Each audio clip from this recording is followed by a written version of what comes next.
Hello everyone, it's ProTrainer7 and I'm here today to welcome you to my new series, Anniversaries of Gaming Legends, where I'll be exploring gaming's biggest franchises that are celebrating some big anniversaries in 2021. And in this video, we're going to be taking a look at the Legend of Zelda series, where I'll be studying its history and considering its future.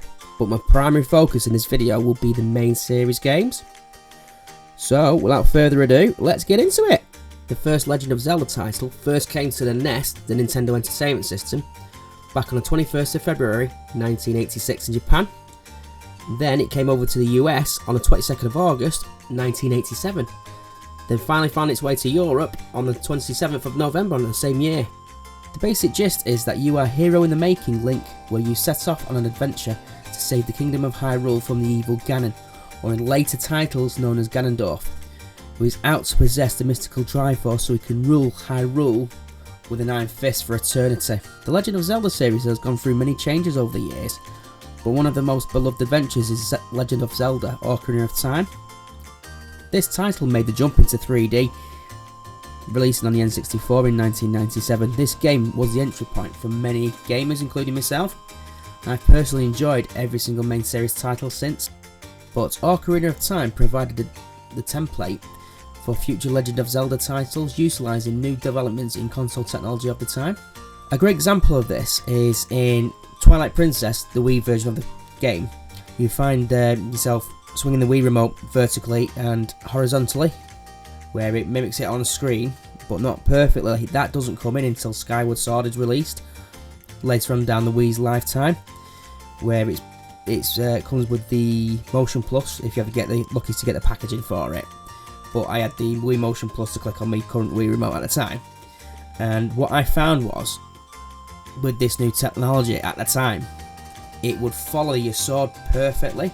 For the Wii was probably the best motion sensor for its day.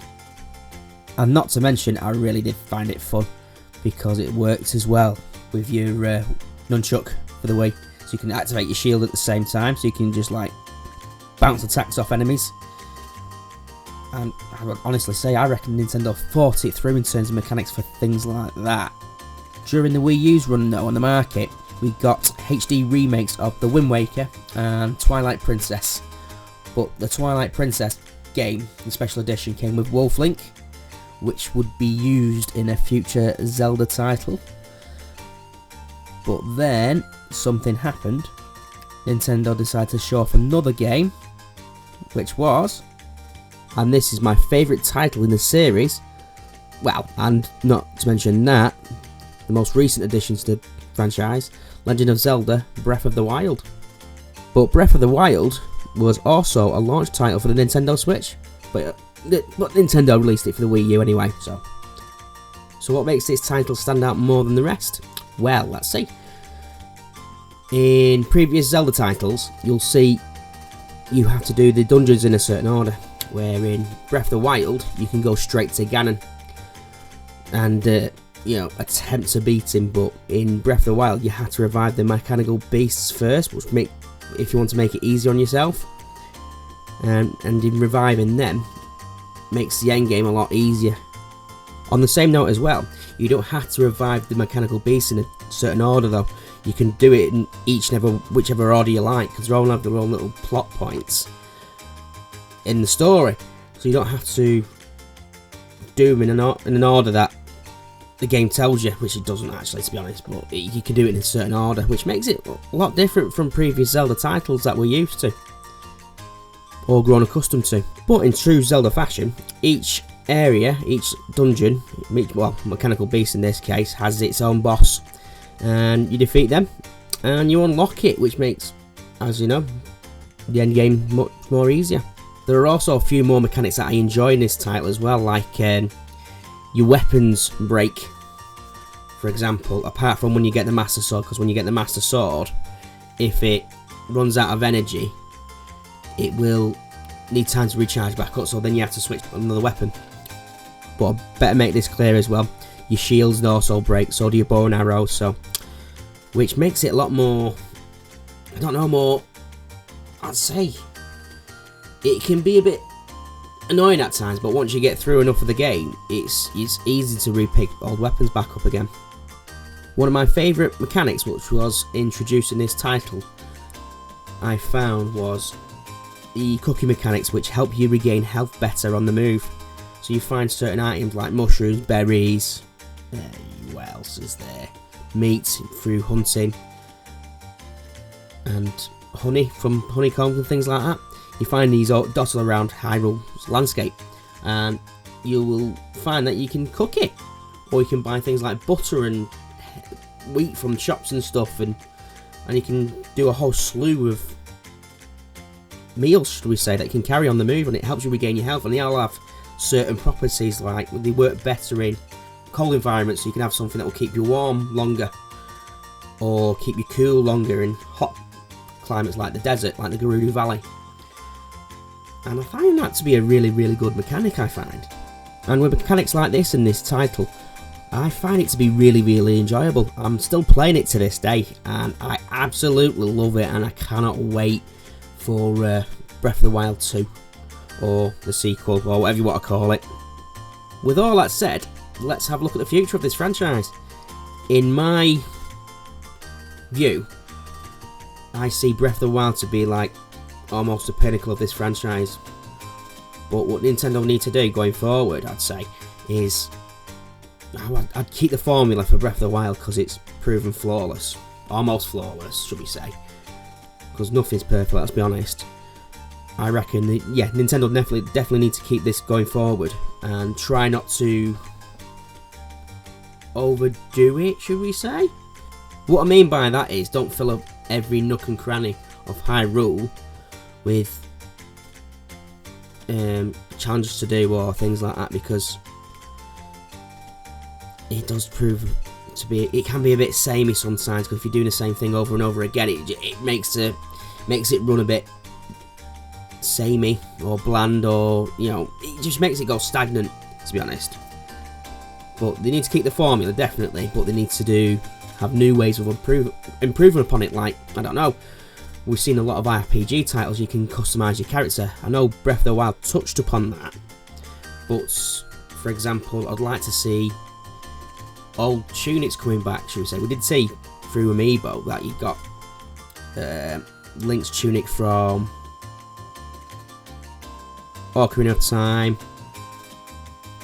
Wind Waker, A Link to the Past, Twilight Princess. You've seen all them tunics, but why not bring back like the fire tunic, which makes him a bit more impervious to fire, or a bit more, you know, he can protect himself better against fire. And water tunic, which you kind of seen in Breath of the Wild, actually, the Zora one.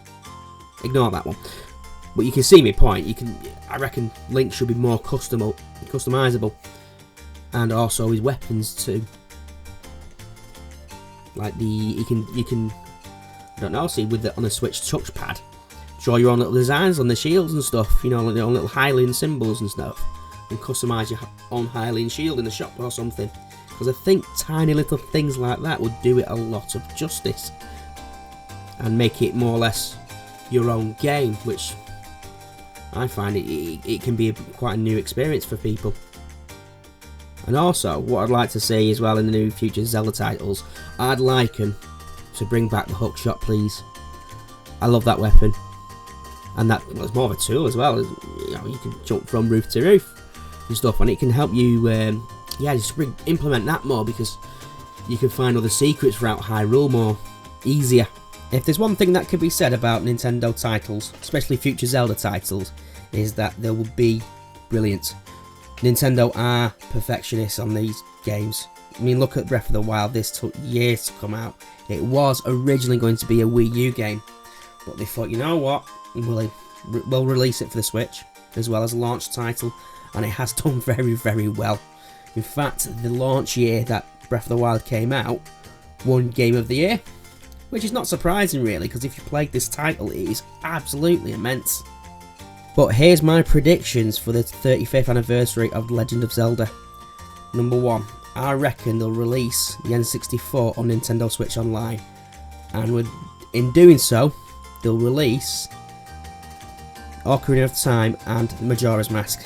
Though there was nothing mentioned last night, but there is plenty of 2011 left, so it might take a little bit longer for it to get announced, but I can't see no reason why Nintendo won't release it. And also, what Nintendo need to do is re-release Twilight Princess and The Wind Waker HD for the Switch, because I'd love to play it in handheld, those two titles, and they're brilliant. They're already made, so it's a no-brainer to bring them over.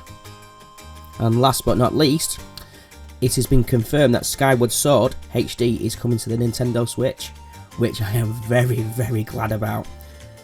But not only it uses the motion controls like they did for the original game on the Wii, you also get to use buttons as well for those who have a Nintendo Switch Lite, which I find to be very, very handy. And I think the controls will be a lot sharper because the Joy-Cons would be a lot easier to move, and they seem to be a lot sharper and more accurate as well. But having said that, whilst recording and doing my script for this video, I realised that Nintendo are releasing Legend of Zelda Joy-Cons as well, alongside the release of Skyward Sword, so yep, I will be pre-ordering that. Having said all that, what I'd like to see is the sequel to Breath of the Wild being absolutely brilliant. The first Breath of the Wild game knocked it out of the park for me. Absolutely enjoyable game, and I'm still enjoying it to this day. I keep saying that, but I'm going to keep saying it anyway. It is really, really good. And Nintendo, what you do with your games is absolutely spot on. Every single title that you release, well, main title like Mario, Zelda, they've been absolutely brilliant. All I can say is, thank you very much, Nintendo. You've been doing absolutely brilliant work, and I will be looking forward to playing the new Legend of Zelda game on the Switch. And once again, I would like to thank Nintendo for releasing this awesome series. It has been an absolute pleasure to play them. Thank you very much. I'm looking forward to future titles. And happy birthday, Legend of Zelda. Thank you very much for watching. Please like, share and subscribe, and I'll see you guys next time. Thank you very much. Bye bye.